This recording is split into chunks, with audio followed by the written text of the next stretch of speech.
वे सामान्य विज्ञान model set 22। यदि वस्तु की चाल आधी कर दी जाए तो गतिज ऊर्जा 1/4 रह जाती है। यदि वस्तु की चाल आधी कर दी जाए तो गतिज ऊर्जा 1/4 रह जाती है।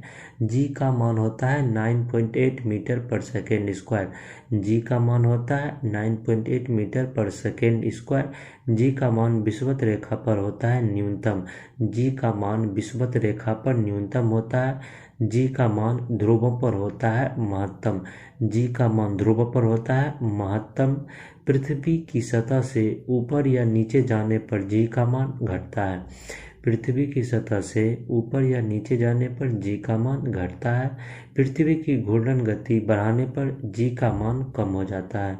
पृथ्वी की घूर्णन गति बढ़ाने पर जी का मान कम हो जाता है। पृथ्वी की घूर्णन गति घटने पर जी का मान बढ़ जाता है। पृथ्वी की घूर्णन गति घटने पर जी का मान बढ़ जाता है। पृथ्वी के केंद्र पर जी का मान 0 होता है। पृथ्वी के केंद्र पर जी का मान 0 होता है। पृथ्वी के लिए पलायन वेग का मान होता है 11.2 किलोमीटर पर सेकेंड। पृथ्वी के लिए पलायन वेग का मान होता है 11.2 किलोमीटर पर सेकेंड। सूर्य के लिए पलायन वेग का मान होता है 42 किलोमीटर पर सेकेंड। सूर्य के लिए पलायन वेग का मान होता है 42 किलोमीटर पर सेकेंड। चंद्रमा के लिए पलायन वेग का मान होता है 2.37 किलोमीटर।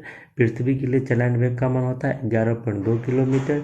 सूर्य के लिए पलायन वेग का मान होता है 42 किलोमीटर पर सेकेंड। चंद्रमा के लिए पलायन वेग का मान होता है 2.37 किलोमीटर पर सेकेंड। पृथ्वी की सतह से ऊपर जाने पर वायुमंडलीय दाब कम हो जाता है। पृथ्वी की सतह से ऊपर जाने पर वायुमंडलीय दाब कम हो जाता है। वायुमंडलीय दाब को मापा जाता है बैरोमीटर से। वायुमंडलीय दाब को मापा जाता है बैरोमीटर से। बैरोमीटर का पाठ्यांक जब अचानक नीचे गिरता है तो आंधी आने की संभावना होती है। बैरोमीटर का पाठ्यांक जब अचानक नीचे गिरता है तो आंधी आने की संभावना होती है। बैरोमीटर का पाठ्यांक जब धीरे धीरे नीचे गिरता है तो वर्षा होने की संभावना होती है।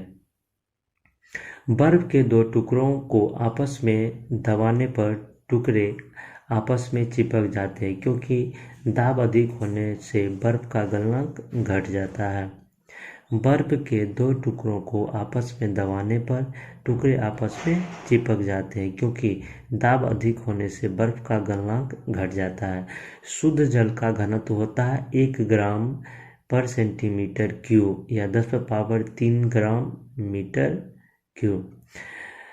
शुद्ध जल का घनत्व होता है 1 ग्राम पर सेंटीमीटर क्यूब। बर्फ का घनत्व होता है 0.9 ग्राम पर सेंटीमीटर क्यूब। बर्फ का घनत्व होता है 0.9 ग्राम पर सेंटीमीटर क्यूब। द्रव का घनत्व अधिकतम होने पर पृष्ठ तनाव बढ़ जाता है। द्रव्य का घनत्व अधिकतम होने पर पृष्ठ तनाव बढ़ जाता है। द्रव्य का घनत्व बढ़ने पर कोशिका नली में कम चढ़ता है। द्रव का घनत्व बढ़ने पर कोशिका नली में कम चढ़ता है।